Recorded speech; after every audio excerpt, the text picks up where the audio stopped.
Nnameza akpata menyi, Nnameza akpata menyi.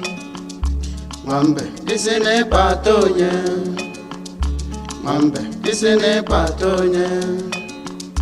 Nasi manenya debe enyi chebe enyi, ọ dịkasị na-akpata menyi. Nasi manenya dube enyi chebe enyi, ọ dịkasị na-akpata menyi. Akwa enyi ga-abụ isi oche, akwa enyi ga-abụ isi oche. Enyi na-aga na esoghị n'azụ, enyi na-aga na esoghị n'azụ. Nasi manenya chebe enyi chebe enyi, ọ dịgasị na-akpata m enyi. Nasi manenya chebe enyi chebe enyi, ọ dịgasị na-akpata m enyi. Akwa enyi ga-abụ isi oche, akwa enyi ga-abụ isi oche. Enyi na-aga na esoghị n'azụ, enyi na-aga na esoghị n'azụ. Gwogwogwo ngwo, gwogwogwo ngwo, gwogwogwo ngwo, gwogwogwo ngwo. Ige ntị, gwogwogwo ngwo. Ị ga-anụ ka esi wee lee onye isi oche. Gwogwogwo ngwo ka a na-akpọ chairman. Gwogwogwo ngwo, gwogwogwo ngwo, gwogwogwo ngwo. Nnameza akpata m enyi, Nnameza akpata m enyi. Nwambe isi n'ịkpata onye, Nwambe isi n'ịkpata onye. Nasi manenya dube enyi chebe enyi, ọ dịkasị na-akpata m enyi. Nasi manenya dube enyi chebe enyi, ọ dịkasị na-akpata m enyi. Akwa enyi ga-abụ isi oche, akwa enyi ga-abụ isi oche.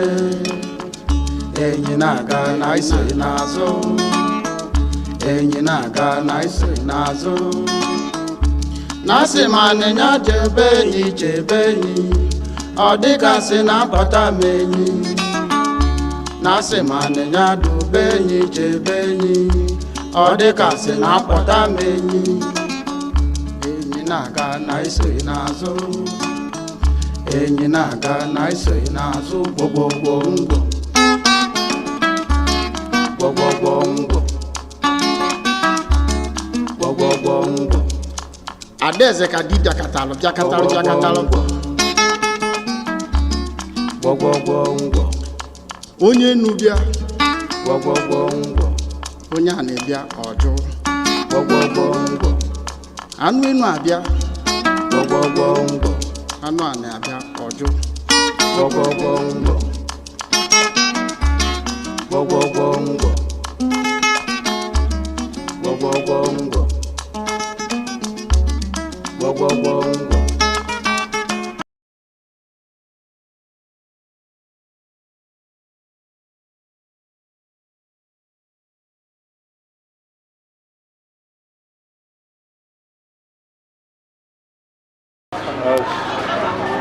Governor Peter Obi,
wesi na onye ọbụla bụ onye ga-anụ ya ọ ga-akpụtaliri enyi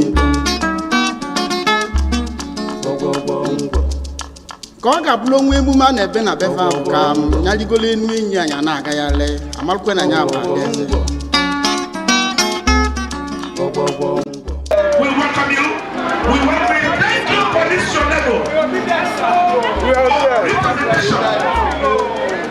thank you so much. You are welcome. God bless you. Bless you.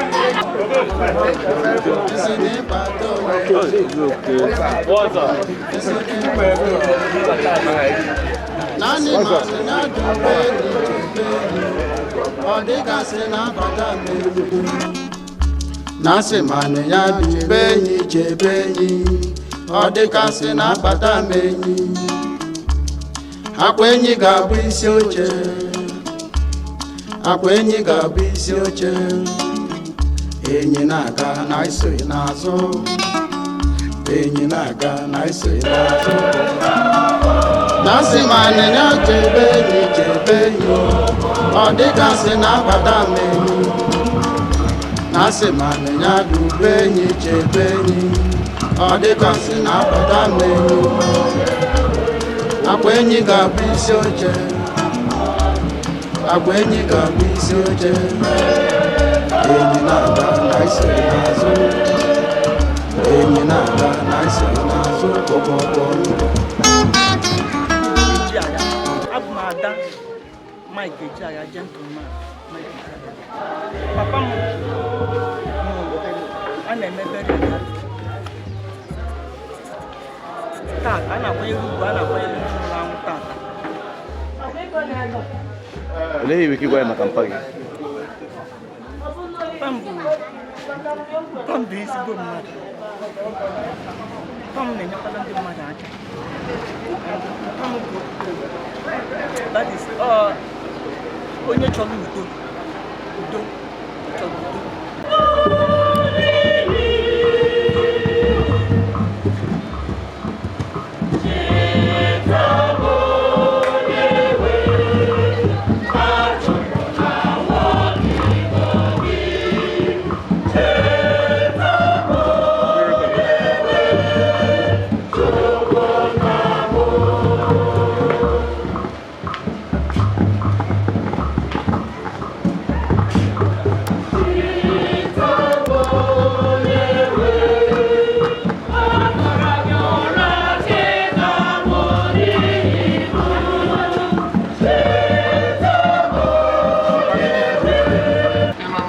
Blessed feeling and spiritual sanity.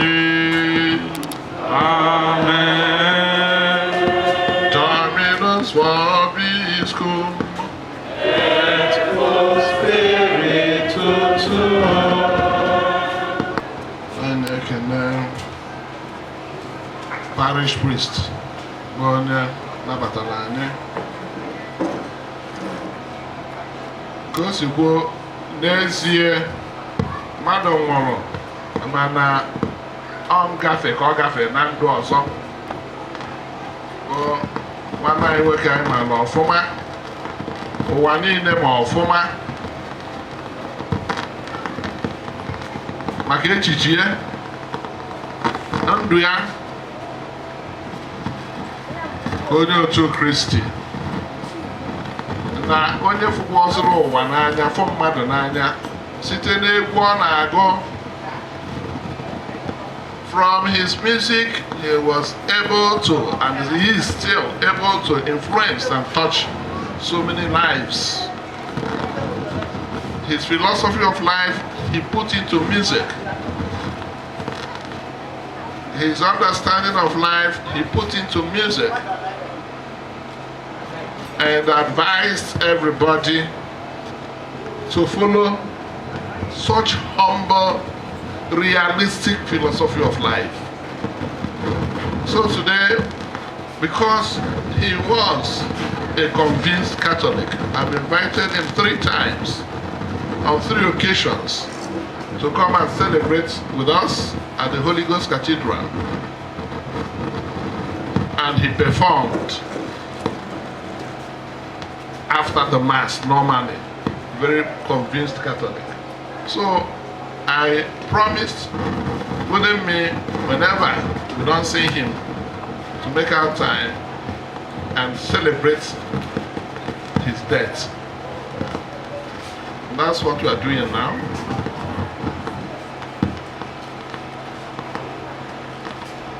I wish the family the best, and I advise them to pick the very good aspects of their father. A world figure, a philosopher, a true Christian. And then pick that aspect and pray to him in times of difficulty. Pray. He's watching us. He's with us. So whatever could be happening, or may be happening, we see that as part of life. And if we go through his music, we must find one that is talking about the situation today. Because it touched every aspect of life. So, my dear brothers and sisters, God gave him long life. 95 years. Touching hundreds of people, thousands of millions of people.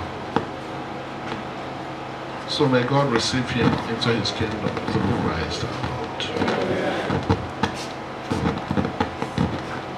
To prepare ourselves then to celebrate this Eucharist, let us call to mind our sins and ask God for pardon.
Mike, Ejeagha, onye isi n'ụwa akpọrọ, ahapụkwana ya n'aka ndị iro, echefukwana ya ebe ma tinye egwu ka ndị be ozi gị nara ya dubachi ya n'ụlọ anyị nke dị na Paradise, ebe ọ tụkwasara nchekwube ya niile na gị, ekwena ka ọ mata ofu nke ọkụ mmụọ ma kpọbachi ya n'aṅụrị nke dị ebe n'eluigwe.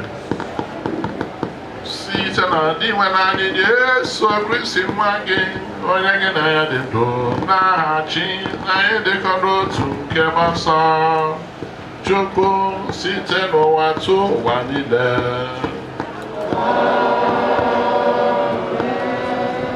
Ọ bụrụ na ị chọrọ ka ife Chineke nke ọma, dị nkwadebe maka ọnwụnwa, bụrụkwa onye obi ya dị ọcha, kwụrụ ọtọ, kwụsịkwa ike, dere jụụ mgbe ọgba aghara bịara, makụọ Chineke, ahapụkwala ya ka ị wee nwee ugwu n'isi njedebe nke ndụ gị.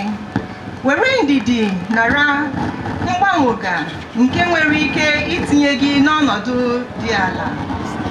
Otu esi anwale ezigbo mmadụ, etu ahụkwa ka esi anwale ọlaedo n'ime ọkụ. Etu ahụkwa ka esi anwale ezigbo mmadụ na mkparị. Tụkwasị Chineke obi, ọ ga-enyere gị aka. Mee ụzọ gị ka ha kwụrụ ọtọ. Nchekwube gị bụrụ na ya. Unu bụ ndị na-atụrụ Chineke egwu, cherenụ ebere ya. Unu agbapụtala ya azụ ka unu ghara ịda. Unu bụ ndị na-atụrụ Chineke egwu, tụkwasịnụ ya obi. N'ezie, unu ga-anata ezi ụgwọ ọrụ unu. Okwu nke ose bụrụ ụwa.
Kristi ga-ekulitekwa anyị na Kristi ma gbabatakwa anyị na unu n'ihu ya. Ihe na-agbanwe irute ọtụtụ mmadụ aka ka o nwee ike na-agbanwe inye ekene maka otito nke Chineke. Ike agaghị agwụ anyị. Ọ bụ ezie na anụ ahụ anyị na-aka nka, Chineke na-eme ka mmụọ anyị dị ọhụrụ kwa ụbọchị. Nwantịntị ahụhụ nke anyị na-ata ugbu a, nke na-adị nwa oge, na-akwadoro anyị otito ebighị ebi dị ukwuu.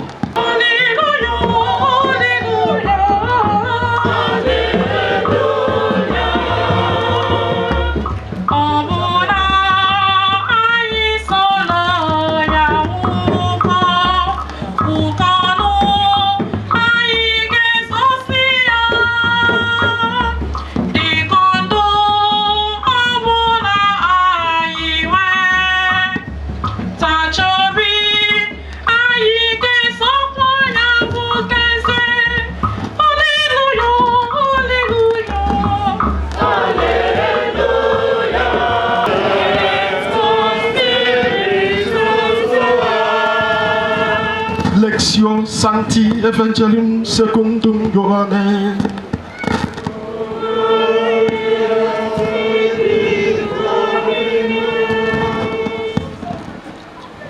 Jesu gwara ndị Juu sị, amen amen, agwa m eziokwu, onye ọbụla nke nụrụ okwu m were ndụ ebe ebe, agaghị m amaghị ikpe, kama o sitela n'ọnwụ banye na ndụ.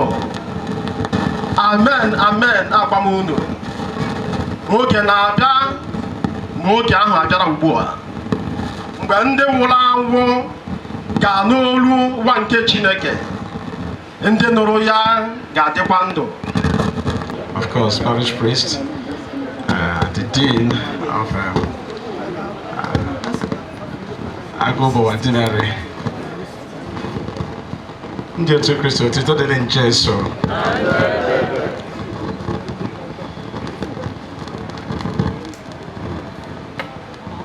Ka a na-ebido okwu Chukwu ọnụma, something just came to my mind. Ofu ihe ga-akacha wee nye gentleman Mike Ejeagha aṅụrị more than any other thing taa.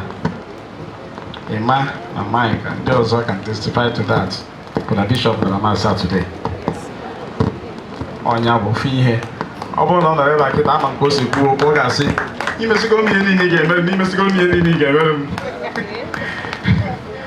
Because now each time over Nambia in your so he will always ask you like a bishop. If I come 100 times, he will ask about the bishop 100 times. And when Bengabia, he had a kata, just wait, go for the Ramantia and Gabia repeatedly. Each time there was some so bishop one ya, singing all them, my Japan was about some by. On the bishop went to Jesus. I knew I wanted the apostle, not the bishop. So you will always ask. So I got to be a willing to get twice when on that. Bishop will blow is in charge of that and amen. Yes. Open over to Sueco Anima. Now, even on the day of his burial, Bishop will still have been here to preside over the mass. Maka the relationship, personal relationship between a teaching and a bishop, apart from the fact that gentleman Mike Ejeagha no nwere bụ ezigbo onye otu Kristi. Amụle wee baa anya Nwachukwu. Ịma anyị na-akpọ afọ ahụ Nwachukwu, but Nwachukwu really, that's what it is. Child of God. O ji ndụ ya wee gosi eziokwu na ọ bụ Nwachukwu. Well, etu anụ anyị si wee gbakọ taa, I think we are just celebrating. We are not mourning. I don't think we can call what we are doing now mourning. I think we are just celebrating. And then there were 3 reasons I engage you to celebrate today. 3 reasons. And we can way more, but at least I can point out 3.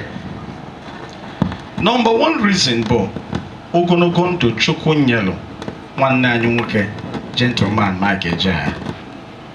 Longevity of life. Number 2, bụ onyinye egwu Chukwu ji wee gozie the musical talent that God gave to him and the enduring legacy he left with it. Maka inye mmadụ onyinye bụkwa one thing, and then doing something with onyinye Chukwu nyere gị bụ another thing. Anyị mara akụkọ Jesu Kristi kọrọ anyị n'oziọma maka ndị enyi gasịrị onyinye dị iche iche. Onye nke mbụ olu nke agba mbụ, onye nke ibu olu nke agba, onye nke ịtọ nwere ibe ochi ji ya wee mee. So receiving a talent is one thing, and then deploying it for the good of humanity is another thing. So na ọ bụrụ sọsọ na anyị ga-ekele Chukwu maka onyinye ekwu anụnwa Chukwu nyere mana ọ ihe o ji ya wee mee. And then the final thing, very important, wee bụrụ ndụ onye otu Kristi obi, the exemplary Christian life he led. These are the 3 things basically in Gasi. Yes, anybody here Tanya, we have every reason to celebrate. Now, open na mbako twice we bako. Na-enwe eme akwamozu onye bitere ndụ aka dịka gentleman Mike Ejeagha. Anyị na-akpọ a celebration of life. Yes, that's what it is. Celebration of life. To be precise, gentleman Mike Ejeagha belonged for 95 years, 2 months and 2 days. To be exact. Marco celebrated 95th birthday on the 4th of April. He died on the 6th of June. That is 2 months and 2 days after his 95th birthday. That's a very long time. Nobody in Nigeria, life expectancy of 55. Mmadụ wee duluo 95 n'ihe dị ya n'elu. I think we have every reason to celebrate. Mmadụ one ka na-elu 80 before e kwuo okwu 90. Tụkwasịsị anya 5 dị n'elu. And like I said, plus 2 months and 2 days. It is something to thank God about. Anyị kwesịrị ikele Chukwu n'ụzọ pụrụ iche maka ya. Mana ọtụtụ oge anyị na-ekwu maka celebration of life, we think only about longevity. Mana ọ bụrụkwa sọsọ ya o. Celebration of life abụrụkwa how long mmadụ bi. Because e nwekwa some long lives na-adịkwa terrible, bụ nightmare to the people around them. Ndị ga-abụkwa na bido ogologo ndụ mana they become witches or wizards before they die. And the people around them will be praying. Ewekwa ma onye ga-emechi anya ka ịma ma ndị nọ n'akụkụ ga-ekute ume. You know, but in the case of gentleman like Ejeagha, any honest person, not the better, cannot say that of him. So his was 95 years of positive impact, 95 years of inspiration, 95 years of exemplary life, 95 years with meaning, with content. Not just that's not that, but what do we do with the life anyway? I was going to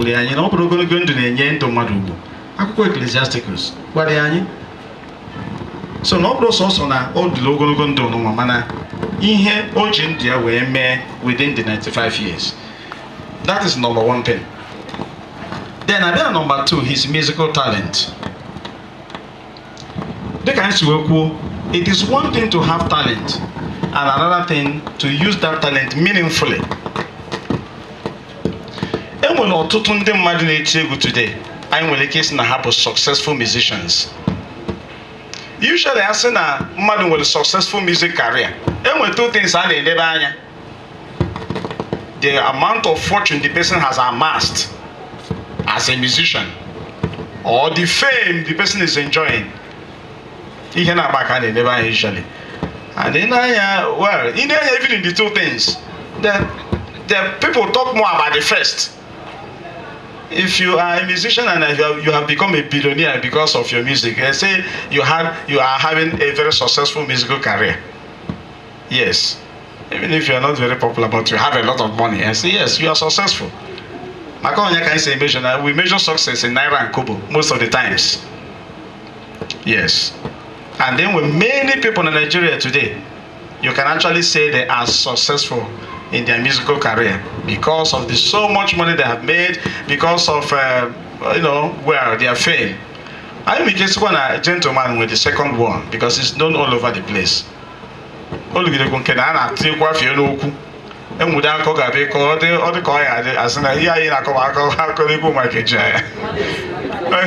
understands what you mean. So we can talk about fame. Yes, we can give him that one, but we can't call him a very wealthy man. Now,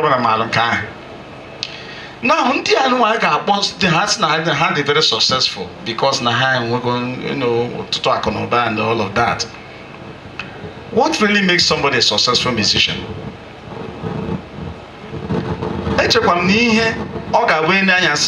They really successful. Na mmadụ chi onyinye Chukwu nyere ya, onyinye egwu Chukwu nyere ya bụ ihe onye ahụ ji ya bụ onyinye wee mee. There are people today who are called successful as musicians, but you can't say they sang this or that. What in here you get it? Their lyrics don't make any meaning. Oh, when they very successful time, and what they successful. They sell their albums, sell it off in millions, and make a lot of money. The lyrics of those songs may not make meaning. In fact, I didn't on broadcasting. Only NTBB, either na radio station or na television station, and na the library in one part. I got the NTBB. Here NTBB and not to be broadcast. So only in a radio or on television, in one will look any album there, and it is aired on air, you will be sanctioned. National Broadcasting Commission can sanction the station. Station are sanctioned because they are not to be broadcast. NTBB. Successful musicians, but the lyrics of their songs are not considered fit for public consumption. na ihe ha na-agụ abụrụ ihe ha ga-atinye ka ndị ọzọ na-ege, because na ihe ụfọdụ ha na-agụ adabasịrị ọ na-agbaka ntị. Na nne nke gentleman Mike Ejeagha, it is not just na Chukwu nyere onyinye egwu, mana na ihe niile ọ kwuru na-egwu ya, na ihe niile ọ kwuru. O nwere okwu ọbụla gentleman Mike Ejeagha gụrụ na-abụghị ya ị na-egi ya, ị mara na Chukwu tinyere ihe a n'ime onye a. You see, this is God, just the Spirit of God speaking through this person. Every single song of his we are inspired. Every single was inspired by God. Every one of them. Gentleman Mike Ejeagha sị m na ikwukwa m eziokwu na ya ga-afụkwa onwe dịka just onye Chukwu nyere onyinye egwu, na ya were na Chukwu nyere onyinye nwa na ụmụ ihe ọ chọrọ ka ya jiri ya mee.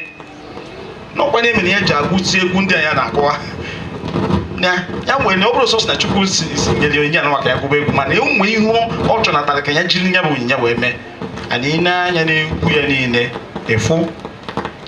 Gentleman Mike Ejeagha recorded more than 300 songs in his musical career. Ndị onye bụ musician nwere that record n'ụwa, ndị nwere ya pere mpe, ndị nwere that kind of record. A musician recording up to 300 songs all through his musical career, ndị nwere ya dị mmadụ one ma one. Mana ị gee ntị na ha ncha niile, ị malụ na ọ bụrụ sọsọ na o mepere ọnụ kwụba egwu, were microphone kwụba egwu, ọ na-eche ya eche, ọ na-adịtụkwa amamihe. Mgbe ọbụla ọ na-agụ ya bụ egwu maọbụ ọ chọrọ igwu egwu, whenever he wants to compose, ọ gwara m that he will pray, ya ga-ebugodo ụzọ wee gbuo ebele na wee sị Chineke ka na Chime composition na biko mekwe ka ihe ọbụla m ga-atinye ebe a ka ọ bụrụ ihe ga-akpa ulu mmadụ ga-esi na ewe mụta ihe. Onye mere na agbakọsị ya ịma na folklore ọ na akụkọ na egwu o mesie ọ ga-ekwu na ihe mmụta dị n'akụkọ anyị a bụ, he will always say it. Ọ bụrụ na ige ntị ikelu ya n'isi, he always did that.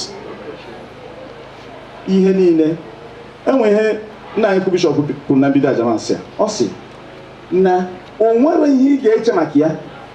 There is no situation ị ga-eche maka ya today and you will not find at least one song of gentleman Mike Ejeagha that talked about that situation. Enwero any virtue, Christian virtue or any life situation mmadụ ga-eche maka ya ma o nwere ike ịnọ maka ya, ịnọ n'ọnọdụ ya, na enwere ofu egwu ya ga-agwa gị something about it. O siri ezigbo ike.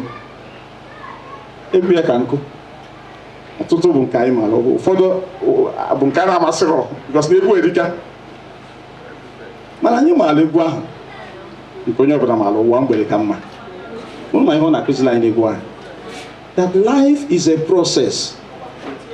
Ebido na alibe elu. Yes, azọsi ana azọba ute. Agụ ofu agụ ebe tupu agụwa narị na ndị ọzọ si ya n'azụ. Life is a process. Ihe a bụ ụdị a message na-adị evergreen, ọ bụrụ ndị sụrụ oyibo. Onye ọbụla ga like jump without jumping guns, without doing things the wrong way. Maka anyị chọrọ ya ọsịsọ. Gentleman Mike Ejeagha gosiri anyị na that very popular song n'ụwa mgbede. I mean, all the very important na life is a process. Na anyị ga-esoro ihe n'usoro ya. Amụta nwa apịchawa nwa, apịchakata ya ọ nọwa ọdụ, o si n'ịnọ ọdụ, yes, obobe igbe, o si n'igbe igbe ọ gaba ije, o si etu afọ wee gaba ozi, you know, from nwatakịrị ya na-anọkwa na o si etu ahụ, just step by step nwatakịrị aga jebezi ozi. Ọ sị ga-efugo n'obido na wee debe elu na-azọsi ya na wee zọba ute. Mgbe ọ na-asa anyị ka anyị chere nwayọọ na ọ dị mma na anyị ji nwayọọ, o kwuru esi kama m ga-agba ka ngwa ụmụnne m, ụnụ ma ihe bụ ngwa, ka mgba ka nkụ, maka na ngwa na-agba ka iti tupu iso na-abụọ na mmụọ. Ị chọrọ etu ahụ emelụka ọkpọ nkụ, onye wele ewelu ya wee sie nri kpọkọtabatụ nkwụ, mana nkwụ na-atụ ngenge ahụ kwuru arọ ọ na ya afọ That was his understanding. O ji wee nọluo 95 years. He understood that. Ọ kụziere anyị ọtụtụ ihe. Na Omekagụ, gịnị ka Omekagụ kụziere anyị? Equity and justice. Ịmara ihe ruru onye nye ya. Nna Omekagụ were na ọ fụrụ Omekagụ na eje nye ya ihe o kwesịrị inye onye nke diọkpara. Anyị maara ka akụkọ ha si wee endi. Yes. Na mgbe onye nwụrụ ọkpụrụ, anyị maara akụkọ ahụ ọfụma. Aneko ọ na-ekwu maka responsible use ka bịa. Ihe gentleman Mike Ejeagha ji wee mechie ya bụ akụkọ bụ na ka ihe siri ike n'ụwa na-enwe ihe sikarịrị ya n'ike. We need to take things easy. Ọ bụrụ na Chukwu nyere gị ikikere ileta ndị ọzọ anya, use that authority responsibly. Ọnya ka ọ na-akụzi na mgbe onye nwụrụ ọkpụrụ, anyị mara maka onye ori ụtaba. He was talking against emotional blackmail. Maka ihe akụ ebube mere. Ihe a na-akpọ emotional blackmail. Ọkwa because na ọnọdụ nọ ha na-emebuzi m. Onye ahụ anọziri wee na-arụzi ana. Ọnya bụ ihe ọ kụzi na onye ori ụtaba. Akụ ebube were ya na ya da-afụ ụzọ na ụsọrọ anya osisi kpọrọ ya n'anya wee kpọkasị ya anya wee na-emesi mpụ dị iche iche. Mgbe afọ dewe ụtaba ọ na-ele o jeburu ya. Wee ruo mgbe mgbafọ mere ihe o mere, anyị mara ka o si wee endie wee fie ose wee jee tinye ebe ahụ maka ekwu ọgọ ọnụ maka na ya na-afụ ụzọ. Kedu ife mere ụmụ mmadụ ji akpụrụ ya n'ọnụ? Ọ bụ ya bụ mbụ na-enwere ikwu kwa ibe ya na-afụkwa n'ụzọ, anyị asụkwa na ya zuru ihe. At the end of the day, ihe niile wee gbaa n'anwụ wee maa n'ọnya. He was using emotional blackmail. O mezie mgbafọ emechi ọnụ maka asị mgbafọ nwoke a na-ada afụ rapụrụ nwoke a nwa nwoke a na-ada afụ ụzọ ọ ya afụkwa n'ebe idebere ụtaba wee jebulu. So he was teaching people against that. Is that the emotional blackmail? Ndị ụfọdụ na-eme na Obiakọ, he was teaching us the importance of controlling our temper. Obiakọ makwa na ijere eji agba mgba anụnwa na-ebe aka ndụ ya dị. Obiakọ, because iwe na-ewu ya na ihe nna ya na-ebe o jeburu ijere ahụ wee tiwa, and akwala ha na mbọsị ọbụla etiwara ijere ahụ nọ mbọsị aka Obiakọ ka nwụ. Obiakọ chefuo ihe egwu wee je tiwa anya bụ ije wee mesie ozugbo ijere na-eru ana ka Obiakọ na-eru ana. Obiakọ wee nwụrụ. Onye nwe ọ na-ebe, onye na-enwero ọ na-ebe. Nkwụma ya ọ kụziri anyị ebe a continence nke ọ na Chineke nyere gị kenye ya maka ngozi nke ahụ nyere gị. Ụfọdụ nọ n'ebe ahụ, dị ka ha nọ n'ebe ọzọ, dị ka ha nwetasi ụwa niile. Just be okay with the one that God has given you. Onye arụ dị mma na-ebe na chi ekwere nye ego, onye arụ adịrị a na-ebe ọ bụ na Chukwu kenye ya ma arụ ike. Ọkụ m chetara ya bụ egwu. That's what he's teaching us there. So at least ọnọdụ dị n'obodo kenekodi Chukwu maka nke o meere gị na asị na-eke eto dike na nke o mere mgbe ọzọ. Unu maalụ nke bịa dịzie very popular ndị ikpeazụ a ka esi lee onye isi oche. Yes. The title of that song abụrụ gwọgwọgwọ. Oh, ka esi lee onye isi oche. Actually, yes. Kedu ihe ọ kụziere anyị na ka esi lee onye isi oche? He's teaching us the importance of constant vigilance and the danger of desperation. Danger of desperation. Onye dị so desperate. Kedu ife mbe ji wee nwee ike ile nwa enyi? Because the enyi is so desperate na ịnọ nwa eze. So o nwere the time efu na ọkwa aghụghọ ka mbe na-awere ihe a. Because he was so desperate. Anyị ya dị na ihe ọ na-achụ. So o nwere the time to think about any other thing. Onye ọ kụziere anyị and so on and so forth. Onye ndidi na-eli azụ ike. The virtue of patience. Nwee ndidi. N'ihe niile abụrụ ihe a na-achụ n'ike. Ife n'ụwa nwere okwukwere ya. Onye n'ike na-ana n'ike, ọchụ ngwa ngwa na-ana ngwa ngwa. We heard that. So, egwu ọ sị m na ọ kacha wee like ya, my lord, bụ na agbata obi onye bụ nwanne ya. He was talking about harmonious existence. Biko, ndị gị na ha nọrọ ọfụma. Ọ dị mkpa. Peace is more important than any other thing. Agaghị m sị n'ime egwu ka niile nke kachasị wee osi m na ọ fịakwara arụ ikwu nke mana nke a bụ nke ọ na-abụ onye chete na Chukwu kekwana anyị ka anyị bụrụ ofu. We should be at peace with each other, with one another. Not the very important. Agbata obi onye bụ nwanne ya. Sị na agbata obi onye kakwanụ nwanne bi n'agụ. Egwu Mike Ejeagha na dịka hobilis. Dịka Okwuchukwu anyị si ekpe ekete, that's what his sons are like. Kedu ife ọ na-ekwu? Well, ka m bịa na nke ikpeazụ. maka ebe aka ga na wee mechie okwu na ime ịkpọrọ afa ma ọ bụ ikwulite maka ya ị ga-enwenata a lesson dịka ndị nke anyị kpọrọ afa kịta. But that's all about his musical legacy. Let's end it there. So you can see the lessons from egwu ndị ọzọ ma ọ bụrụ na ị ga-enya ka our Lordship is wee kwuo. Now abịazie na nke ịtọ bụ the Christian life that he led. Ihe mere m attract n'ebe gentleman Mike Ejeagha many years ago, mgbe m bidoro mali abịawazie ya nso mụ na ya na-anọ, bụ his musical talent. How come that this musician is talking sense in every song of his? From 2014, I really want to see this man. Oh, my younger sister now and they say, "Oh, come on, what can I do? What I can do? Amaru. He can have an ass in he gave that and he gave one day chicken job there before my name is saying on go buy it. I won't go. Okay, money if I don't just pay on. That was why now I started making effort. My mother said, "No, now we'll be which is now Gentleman Mike Ejeagha Road, courtesy of His Excellency Peter Mba. We are grateful to him." I went there and I went there. But soon in fact, all them I felt so fulfilled seeing him. But then noticed him one thing. He also felt so excited. See, so now he said, "No more. I grew up listening to your songs, hearing about you. Now we should be more excited." But I must be more excited between me and Yawa. so it was mutual excitement. And they excited now for you. God was excited now for him and all that. And that was how our relationship blossomed. But I noticed one thing about him. I was attracted to him because of his songs. Man, his life as a Christian, oh God, it will attract you more. His philosophy, his understanding of life, can say, no wonder because you see in his life every line of his lyrics. So before who doesn't bother himself about anything. They are not paying his royalty for some father people happy and there. Even the way wrote that, that was his understanding of life. He so loved God.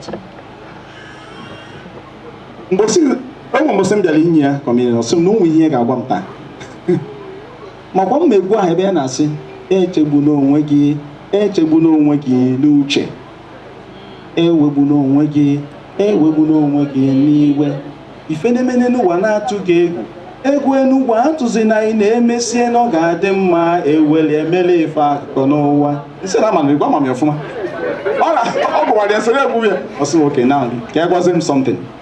Now, after the war, that he lost every single musical instrument in Yahweh. He lost everything. Now, the instruments are 12 shells very close to the place. Oh yeah, but of course, when I was on the they ran away and left everything there. No, Kaya been in 1970. Kaya say Anthony Diaso. As no again I taught you flavor. Biko, ana ma yoga. You tell him Chineke. Konya mi fendi ani nenjuwe tibu gumbo. If you do that for me, I will be very grateful and I will always remember it on every feast of St. Anthony. I'll be a very strong devotee of St. Anthony. On Abia Ejeagha na St. Ufolo gama. Ufolo my ear neku. Or they miss here, pro bono, anything. He will always, he never missed it until we honor Posiapo. It is a but for the whole time, all the active, he was maintained. It also maintained while they were room where I can't jump on guitar. They say, he said, well, Chukuma, he can emir Rokita Makana for the fact, no, your fingers can be flexible. It shows Nick and Emekuye. In a mere no biggie. There is so good Nick Adros game and Nick and a mere no biggie. You know, that was how devoted That was how dedicated, that was how much of a Christian he was. So not also about his musical talent, but about the things, the legacy he left. It's about the life he led. By the time gentleman was turning 85 down, it was difficult for him. Isekuziani. My name up till 94. Nanga Biaka communion. I was going every Sunday, or maybe sometimes the weekdays, more than right. Or Choko Sekulan. He said, gentleman, no cookies, Rosipani, he said, no land, maybe no sumba. Niva Kuzen Habo, Namarge Sekwan. Over the Madano. In the Yabaka, you he will always insist, and I keep wondering, what type of life is this? What type of dedication is this? After I remember to dedicate was you kneel down to receive communion. Woman in the Christian Hage put out as a gentleman like Ejeagha, only had a neighbor, Erika. And I engaged there, it's one. Here I got your Chukubukonilanya came more than especially the Christian life that he led. Or one day when you chukunyege, well, here, Fetchineke, a lot of that legacy. Oh, Yaka can edge it. Did a gentleman like Ejeagha one? Had an idea, baby. Because they are still influencing lives. His Lordship of Korea. No, he's still influencing lives because when they can,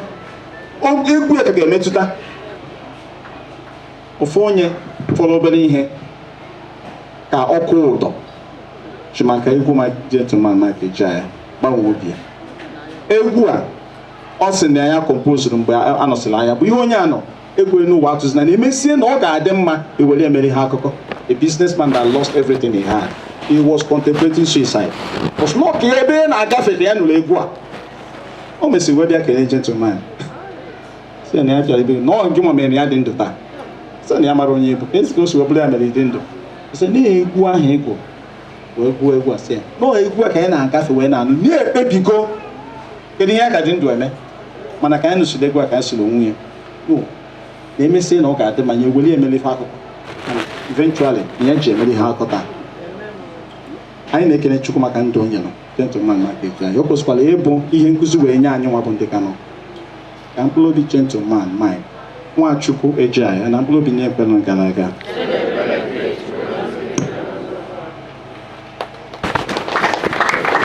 Ka ndị nchekwube ha niile kwụsịrị n'ụwa ka ha bịa kwere n'ụzọ ọma nke nzọpụta ebe gbanwee ndụ ha bịa nwee okwukwe na Kristi onye bụ ụzọ bụrụ ndụ bụrụkwa isiokwu. Anyị arịọ biko dị nwenụ.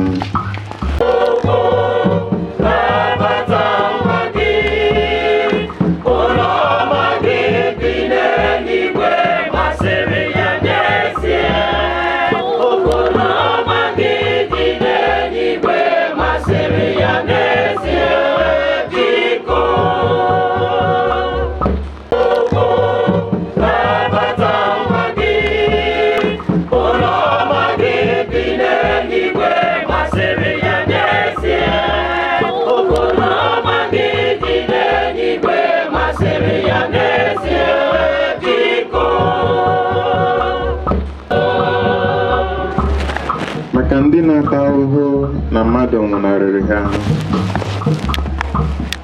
ka afọ ọma nke ndị otu Kristi ibe ha gbaa ha ume ya benetere ha nchekasị. Anyị arịọ biko dị nwenụ.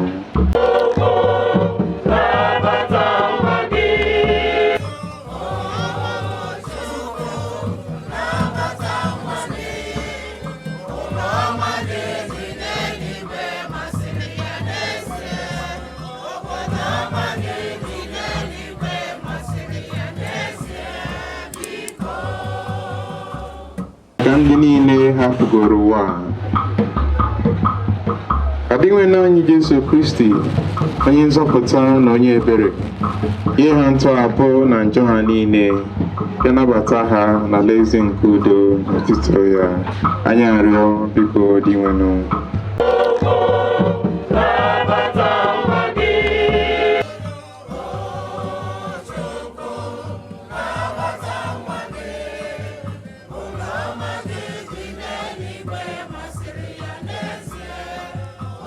Mama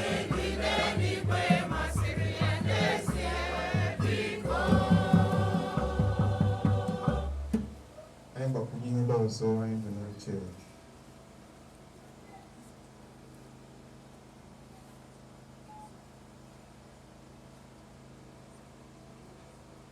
Anyị were ekpere anyị tinye n'aka na anyị dọsa obi uche Maria, ndị mere mkpasara doro onye ha rịrịọ site n'ikpe ya nke ekpere Maria. Ịjụte na Gracia, kwesị ebe ụwa mere gị, ịdị ngọzi n'etiti ikpuru niile, ọ ga-asị ngọzi nwa afọ ebu Jesu. Maria dị asọ, nne nke Chukwu, ịta na amanya ọwa anyị. Iwere anyị na-arịọ iwere ebere lekwasị anya na onyinye anyị na-ebunye gị maka ezumike na nzọpụta nwa odibo gị, gentleman Mike Nwachukwu Ejeagha, na nke niile nwụrụ n'ime Kristi, onye dị ndụ na-achị ebe. Amen.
Jimado nara onyinye anyị na-ebunye gị maka nzọpụta nke nwanne anyị bụ odibo gị na nna anyị bụ Michael Ejeagha, ka Kristi were ebere kpee nwanne anyị ikpe maka na o kwenyere na Kristi bụ di nwe na onye nzọpụta ya site na Kristi di nwe anyị.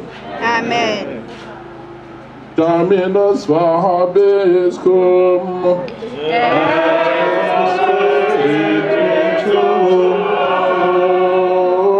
Some corda.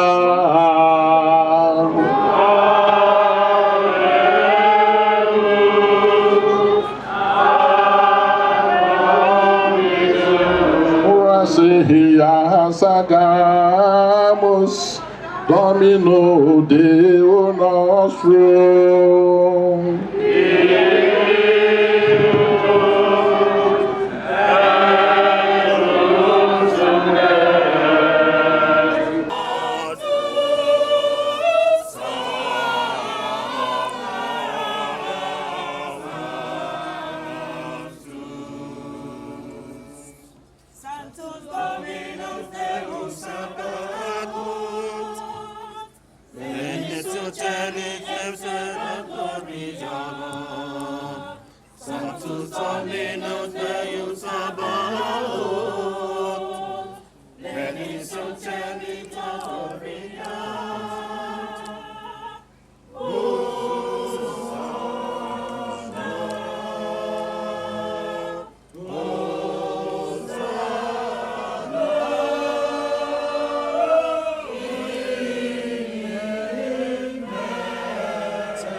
ịdị nsọ esi dị nwe na ọbụrụ esi enyi nke adụbọ nsọ ọbụla. Ya mere anyị na-arịọ ka ide onyinye ndị ha nsọ site n'ịhụkwasị ha mmụọ gị ka ha wewara anyị ahụ na ọbara bụ Onyenwe anyị Jesu Kristi.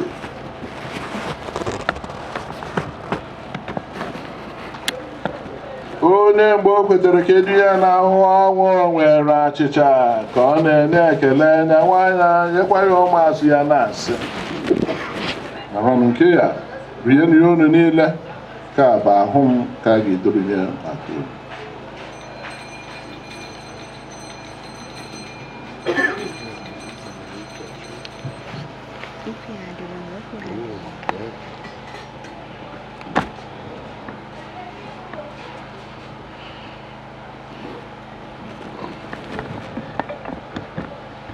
Otu akwa ka o siri mee mgbe ha richara nri anya, so o buru iko nsọ ka ọ na-enyekwa ekele bunye ya ụmụazụ ya na-asị, maranụ nke ya ṅụọnụ ya unu niile, nke a bụ iko nsọ nke ọbara m, ka ọgba ndụ ọhụrụ dị ebe ebe a ga-agba ya n'ihi unu na n'ihi imerime mmadụ ka e wee gbaghara njọ ga na-emenụ nke a na ncheta nke.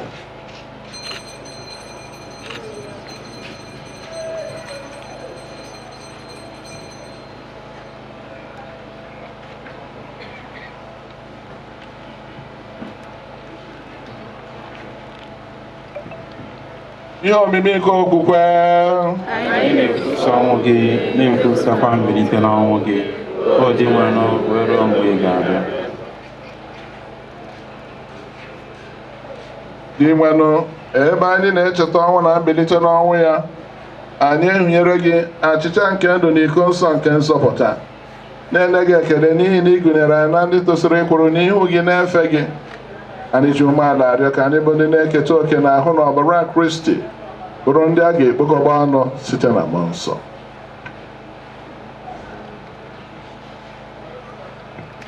Inwenụ cheta nzukọ gị gbasara n'ụwa niile, mee ka o zuo oke n'ịhụnanya, ya na popu anyị Leo na bishọp anyị Kalisus na bishọp Emeka Ernest na ndị echiri echi niile.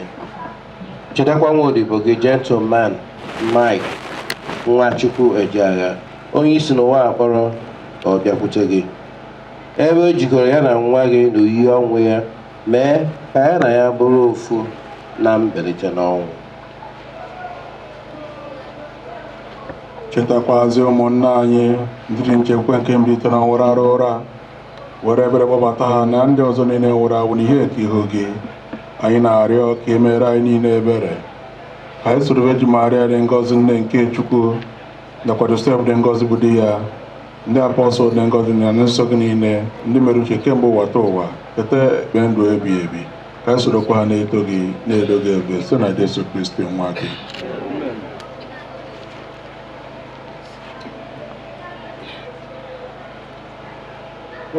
Repsum et commensors in ipso est tibido patrium de potenti in unitate spiritus sancti omnis honor et gloria per omnia saecula saeculorum.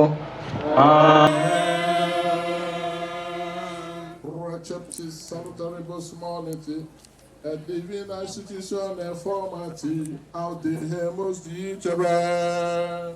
Pater nostrum qui es in celis, sanctificetur nomen tuum, adveniat regnum tuum, fiat voluntas sua, sicut in cielo et in terra. Panem nostrum quotidianum da nobis hodie, sed dimitte nobis debita nostra, sicut et nos dimittemus debitaribus nostris, et ne nos inducas in tentationem, sed libera nos a malum. Sọpụta anyị na-arịọ na-arịọ osebụrụ na-ajụ ihe niile were ebere niile n'oge nke anyị site n'ile aka ebere gị ka a sọpụta ya na njọ oge niile anyị wee gbanahụ nsogbu niile were nchekwube dị nsọ na-atụ anya maka mbịaghachi nke onye nzọpụta anyị Jesu Kristi. Onye nwe Jesu Kristi gbara ndị apọstọl gị udo ka m na-ahapụrụ unu, udo nke m ka m na-enye unu, elekwana na nche anyị kama lekwasị anya n'okwukwe nke nzukọ gị, nye ya udo na ịdịkọ n'otu ka uche siri chọọ, gị bụ onye dị ndụ na-achị ebe ebe. Udo nke osebụrụ adịrị unu mgbe niile. Ka anyị ritere onwe anyị ekene nke udo.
Dona nobis pacem. Agnus Dei, Agnus Dei, que tollis peccata mundi, dona nobis pacem. Agnus Dei, Agnus Dei, que tollis peccata mundi, dona nobis pacem. Dona nobis pacem.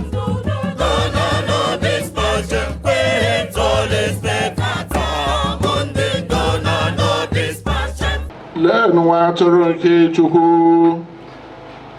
leenụ onye na-ekpochapụ njọ nke ụwa, ha dị ngọzi bụ ndị akpọrọ oriri nke nwa atụrụ Chineke.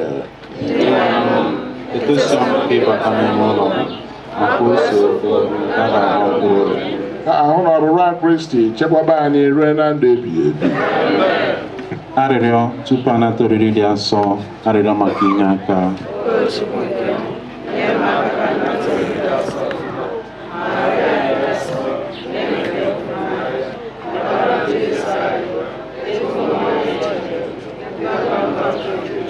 Omume nke ime ebere.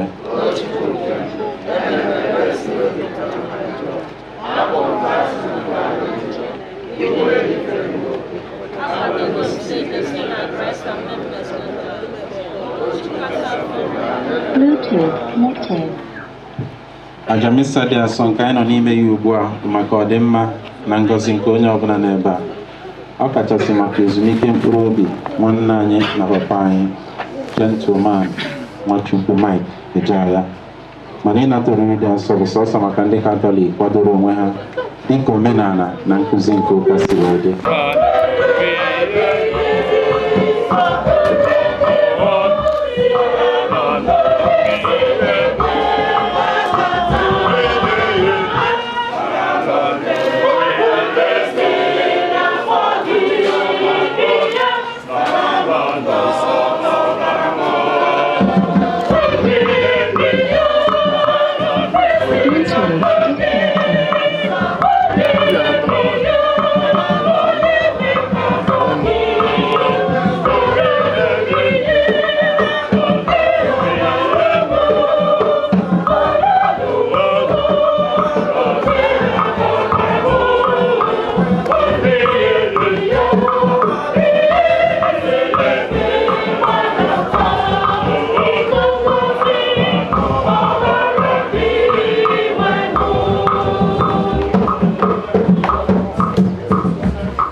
Gị bụ Jesu Kristi nyere anyị sakramenti nke ahụ na ọbara ya ka ọ na-eduzi anyị n'ụzọ anyị eze gị.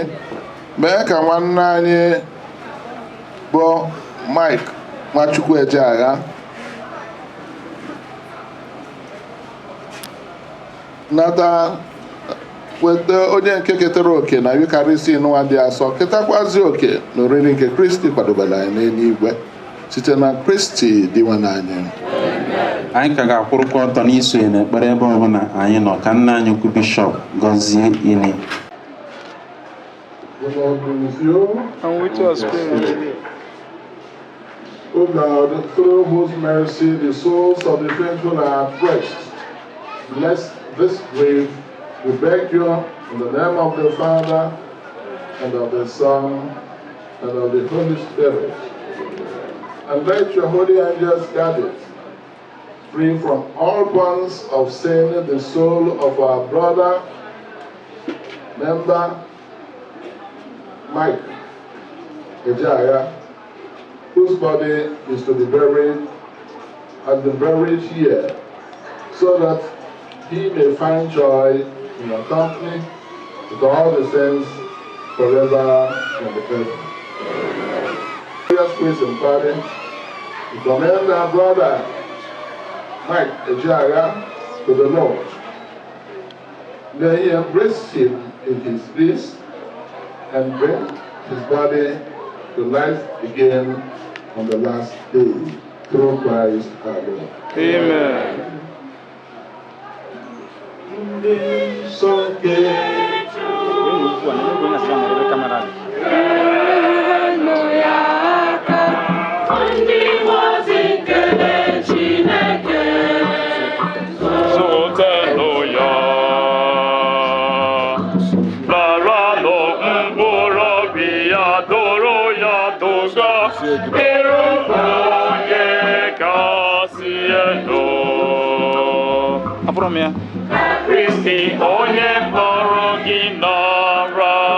Wee na-ekele ndị niile n'ebe a nụnwa ịbakwanyere ya ugwu ikpeazụ, mana nke mbụ ka nwere ohere anụnwa wee yọọ His Lordship ya gbaakwara anyị maka ụka anọ bụ ụka kwesịrị ibido 10. His Lordship eje late, mana ọ bịa tupu ọkụọ 10. Biko ụka ebido behind schedule today, although deliberate, it was caused due to unforeseen circumstance. His Lordship accept our apologies. Aka nke ọzọkwa na-ekelekwa my parish priest. Otu anabatakwa na a ga-ekwuru papa anyị mass n'ụbọchị nke taata. Amaghịzị m ihe ọzọ m ga-ekwu karịa nke our Lordship kwuru ya na his spiritual father bụ Reverend Father Benjamin Achi. O kwuru ihe nne gbasara ya kwukwuo ma egwueri maka nwanne onwe m na-amaghọ. I'm always free to express myself. I will tell you the truth. Touch on a lot of areas. And the wise that mmasịrị nne ka anyị na-eme gịnị ka a na-amụta ihe. Ọ dị amaka n'ihe n'oke ka a na-amaka na nwata. Eziokwu Baịbụl ezigbo ndụ. Ekwukwu ekwe ugboro ugboro. Ma ụmụ anụmanụ eji m akụ egwu ma mbe na ọchịa na ọtụrụ agba ọkụkọ ma ewu ma nnụnụ gbakwara osiarị. M ga-asị na akwa nnukwu akpa ụkwụ ya shu o dobere ezinụlọ anyị ọ na-agwa mgbe ọbụla si m ịma na onye ọbụla bụ ụzọ ọ na-enwekwe mkpụrụ maka na apatakwa ọkụ awụwa ọgha n'isi apatakwa mmiri awụwa ọgha n'isi mana ezigbo ego na-esite na ya o wee bụrụ nwa bụrụ okwu ọ dị ka dawalọ bishọps wee kwu ọ sị anyị jisi ike romie ka pais wee bi ndụ ihe gbasara ụka ihe gbasara adịmma ya na ndị mmadụ ọ na-agba ego ọbụla ọ na-asị anyị na enwere ihe dịkwa ka ịfụnanya maka ifere mmadụ ibe gị n'anya ọfụma ihe ncha niile ga na-aga ọfụma kwa na nke mbụ tụkwasị Chineke obi ị na-agbago agbago ị na-agbada tụkwasị Chineke obi ị ga-ekwentị na-egwu ya ọ ga-ekwuriri ọkparago Chineke afa ihe niile ọ na-agụ gbasara Chineke ka mmadụ na mmadụ si ebi ndụ ka gịnị udo nwachia ụmụnne m bụ ụmụ gị ichi Women and family by extension. And make a new name. But when you have all room, man, according to Hanoma, whom they have another do. When a half full. When a rose of cannot make him when they call. One night and win or boko, not dear. We took the Saturday. That was on 7th June. Horrible on 6th June. Ọ dị ka ndị ikwu nna ya ndị be ezilo na-aga obu akwakwa ha ekwe papa m kwuru ọchị mbọchị ọbụla ọha nọkwara chiemenekwe gịnị chieti ekwe n'ebe nke ọzọ tie ekwe na mọchụarị ana mana oru ụbọchị o mere ọ dị ka a ga-eme ihe na kene a ga-ekwe ome maọbụ n'ebe ekwe si ha na ndị nwere ike ime gịnị isi n'otu akpa ọ ga-adị bụ the state government. So when you place little text to the main media man to the governor, ya bụ Honorable Dan Nwome. Si a na-ekwe mana o nwekwa ihe nna m gwara m o kwukwere ya ọhụhụ mmanya maka ọ daghị mma ya ahụchikwere ike mgbe ọ na-agwa ya nke niile. Ọsọ ma bụrụ ihe o kwuru na ihe chọrọ na gọvanọ ga-achị mba. My parish priest bụ Igbo Amalụ ma Kọnachi na onwe ya atụka dokwere ya mas. Ụmụnna m nyekwara aka eme ihe niile ọ gaa ọhụmakwa nna m na-achị m na ihe ka ahụkwa dị isi eshu nshi a na ọ ka agụ okwenu na ọ bụkwa na emeghe ohere ka edere emerụ ndị nke ọzọ na anyị ga-emekọ na anyị ga-akwakwa papa anyị maka na mbụ na ya kpọghọkwu ya na anyị ga-akwarịrị ya n'aka nke ọdịkọkwa eziokwu kwa ana ma ya kwa alọship mgbaghara ibu niile ezigbo enyi ya ka ọ bụ mana mgbe a chọrọ ime ihe anụma ejeghọ ngwu ya ekwesịrị m igwu ya na mbụ izizi mana emechiri njekwutekwere ya as a father he is asị m na nsogbu adọ na ya ga-abịagharị unu hụrụ na ọ nọdụ ebe a tata wee ka papa ya ụka.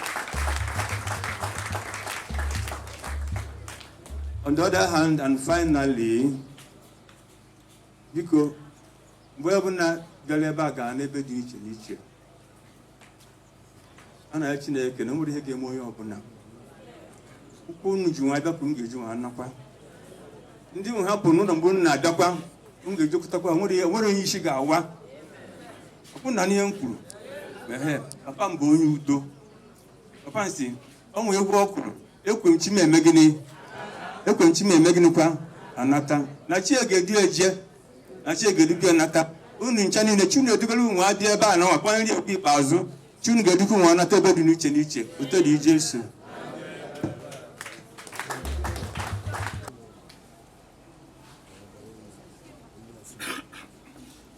ifuru na ọ chọrọ ka anyị niile nọrọ ya n'iru na-ekwu masị ọ dị anyị ka ọ bụ big mistake na o nwere nke anyị kwadofuru but I think ka m nọ na na-echie ọ bụrụ na nwoke a chọrọ ka anyị nọrọ n'ihu ya na-ekwuri ya masị because na-ekwubughị ya that is why we are here. Nweghị ihe na-eme na-aba accident in life emechekwe ọfụta ihe.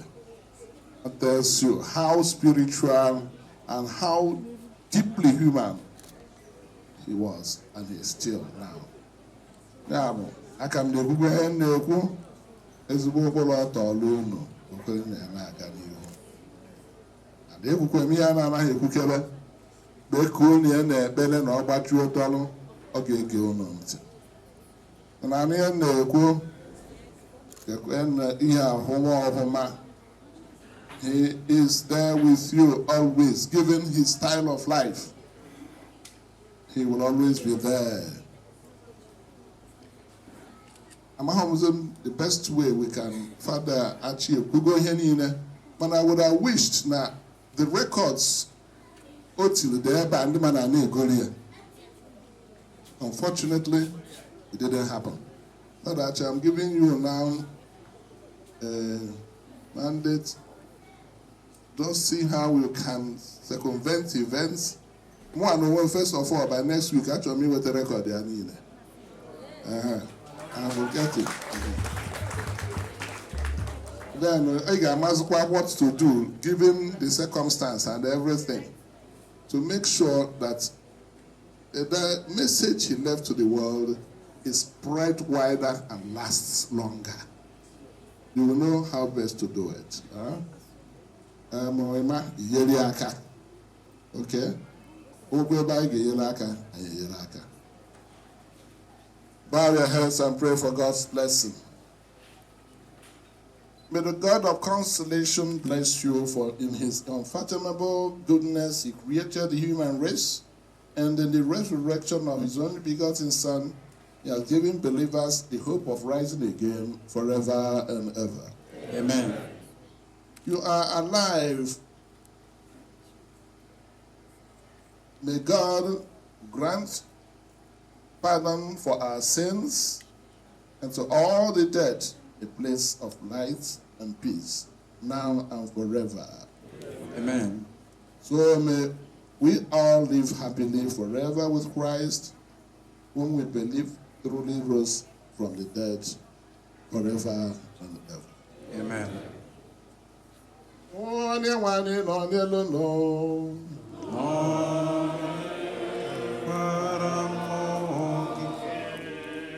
Chudike niile ngosi ono nna na nwa na mmụọ nsọ.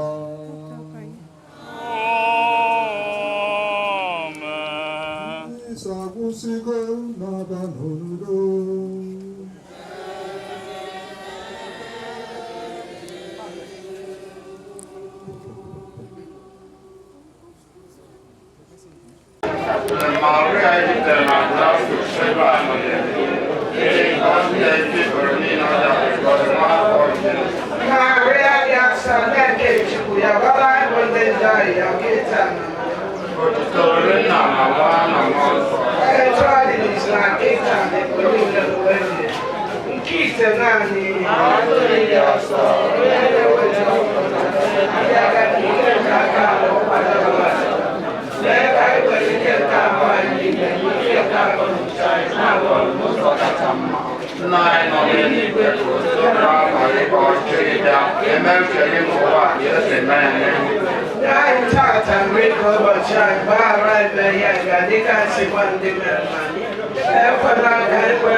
We just ended the funeral rites of Michael Ejeagha. What do you have to say about his life lived, and what is your prayer for his family?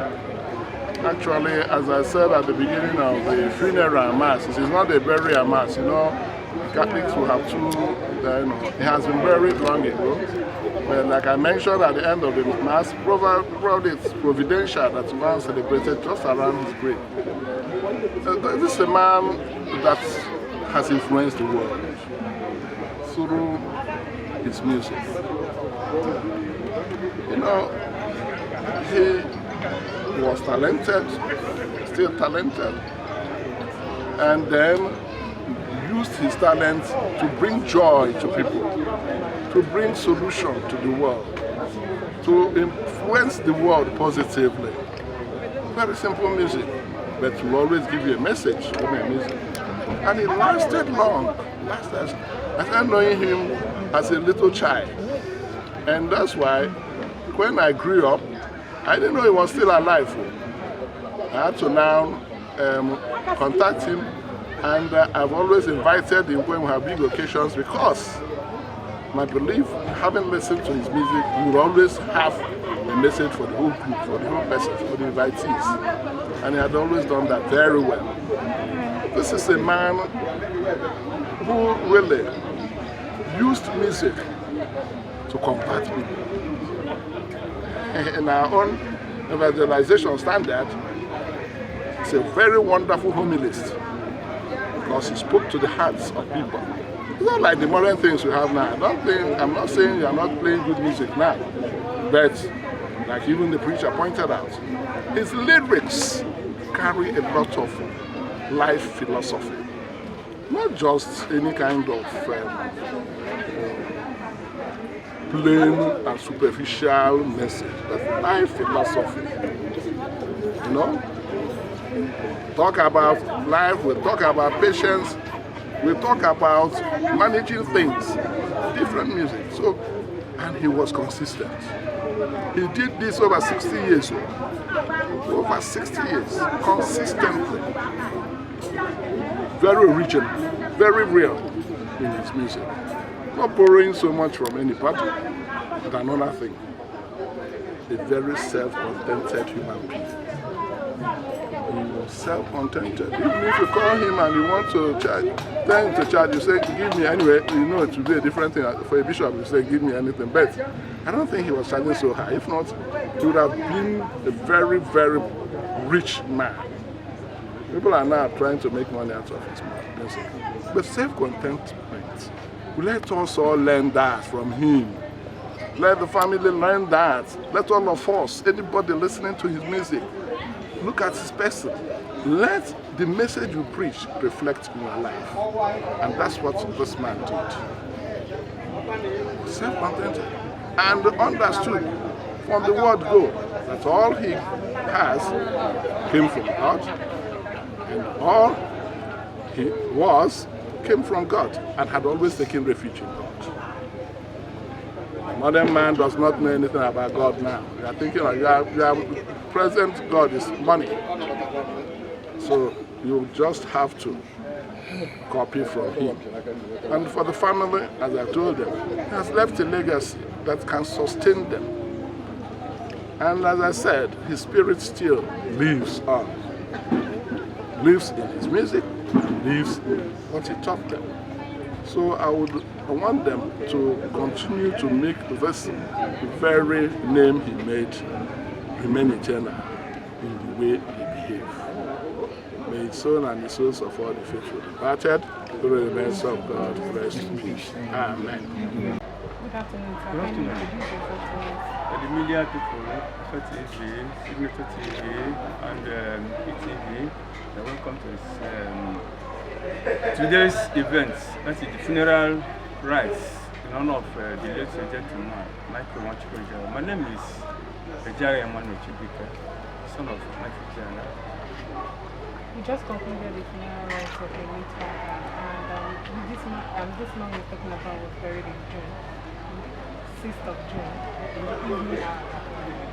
And how do you feel having fulfilled another Igbo rite of burying your father, giving him a funeral rite? Since we buried him, it has not been easy to plan for this particular event that is happening today. Because he's a man that died himself to the world, and the world over really loved him.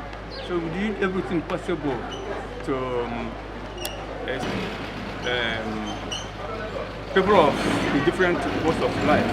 And today it's happening. Even the bishop of Catholic Diocese, the name of Right, very much Reverend Dr. Ezeoba was one that appreciated the Mass at 10 in his honor, because I did a very good friend of my heart. I can attest to you that he even expressed it today when he was doing the homily. Even one of his grandfathers, the name of Reverend Father Benjamin, very much about him. As I said, when I was called upon to thank people that came for this ceremony, My father had been a good man. My father had executed it. My father did not give himself that gentleman. People started calling him gentleman. My father equally was bestowed with a lot of honor, you know, international and local, even in the village setting. They loved him much because my father was a philanthropist. Even if you look around, you can see the Nigerian Copyright Commission. When he had issues with his recording company, they came to his aid. Even when that Gogogongo, that is basically one of his works was trending, they equally came to appreciate him, to pay homage to him. Today, the Nigerian Copyright Commission and others, they are equally here to pay their last respect. It has not been easy, as I had said, preparing for this thing, and thank God, before you know it, in the next 5 hours, it will not become a history. Then the media people, I thank them all. Okay. The former governor of Anambra State, the name of His Excellency, Chief Peter Obi, he visited my father. He came here in the morning. You know, he was here around 8:30 with his entourage to prepare his last respect to my father from Anambra State. Fortunately, that somebody from Anambra State, an ex, came here today. Well, maybe the people of the come to pronounced this week. I think the village is even big. It's not yet over. Thank you very much. Miriam, the village, the last daughter to gentleman Mike. And a morning day for us today, but we give God all the glory for all He has done for us. So our daddy was a great man, an amazing one at that. He was a kind, loving, and gentle man. He was there all through, and we love him so much. He loves us. He does a lot of. He was there all through our lives, in everything that we are doing. So we give all glory to God today for everything. As a daughter of a great legend who has left a lot of legacy, how do you and your family members intend to keep and live by this legacy? Okay, he taught us by example. So we looked up to him in his way of life. We look up to his way of life in everything he's doing. So he led by example. That's it. Thank you. I'm Messi Apostle TV the 31st day of October 2025. I know now in Ezeoba State. That there Mike Ejeagha all the chiefs MI Ejeagha na Munga Nende Bejika Labata I went on there back and Ejeagha Tata Akajiofo Oraukwu Akasibuka Kumuzu Bishop Karoka Kumuzu Bebe ni here dike ni godi mbu when I play Tata ina infuko sha ona da sike nnukwu mmadụ gọọmenti ma ọ bụ ebe a gọvanọ of Enugu steeti ya gọvanọ dị iche ya ihe a na-eme na-aga nke ọma ya nọ anyị na-ejezi na field ebe a nọ eme condolence and reception anyị si ka mkpụrụ obi gentleman elder Mike Ejeagha zuo ike na ndokwa amen aka mbụ Messi Apostle TV mgbe ọbụla ị na-enye m na-eme mmemme ọkụ agaghị haziri gị